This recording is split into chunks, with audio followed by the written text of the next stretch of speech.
चर्चा गरौँ। Hello and नमस्कार, welcome back to yet another episode of कर्मापोल रिभ्युज, जहाँ हामी अमेजिङ मुभिजहरूको चर्चा गर्छौँ।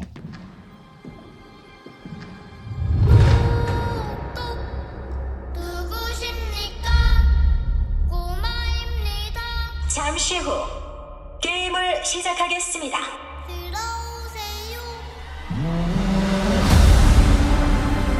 So as you guys all know, Squid Games को थीम चाहिँ बच्चाहरूले खेल्ने खेल खेलेर बिलियन्स अफ डलर कमाउने हो। र यदि इनकेस तपाईँ त्यो गेममा हार्नुभयो भने अथवा आउट हुनुभयो भने you should pay the price with your life. तपाईँले आफ्नो डेथसम्म एक्सेप्ट गर्नुपर्ने हुन्छ।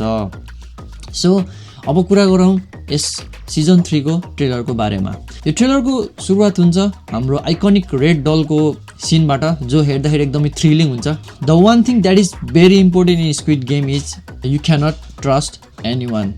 सो सिजन 3 ले पनि यही थिम फलो गरेको पाइएको छ। सो ब्ल्याकम्यानले आफ्नो फेस रिभिल गरेको छ भने खेलाउने खेलहरू चाहिँ एकदमै इन्टेन्स भएको जस्तो देखिन्छ, किनभने all the players are begging the VIPs to stop the game. So fan made theory अनुसार सिजन 2 मा रहेको प्लेयरहरू सुत्ने रुमको वालमा भएको ड्रइङले चाहिँ सिजन 3 मा हुने अपकमिङ सिजनमा हुने गेम्सहरूलाई इन्डिकेट गर्छ, हिन्ट गर्छ भन्ने खालको थ्योरी पनि आएको छ।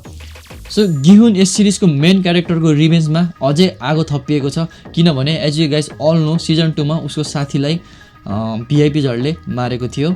फाइनल्ली यस सिजनमा उसको रिभेन्ज पुरा होला त, यो थाहा पाउनलाई चाहिँ we should wait for the release.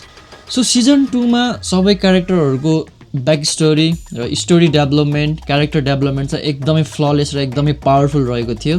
तर मलाई पर्सनली चाहिँ ह्योन्जु भन्ने क्यारेक्टरको क्यारेक्टर डेभलपमेन्ट, ब्याक स्टोरी चाहिँ एकदमै मन परेको थियो, किनभने यो चाहिँ एकदमै इम्प्याक्टफुल र पावरफुल रहेको थियो। एन्ड होपफुली सिजन 3 मा उसको सिनहरू अझै धेरै देख्न पाइयोस्। So to be honest Squid Game season 3 को ट्रेलर इज लुकिङ वाइल्ड।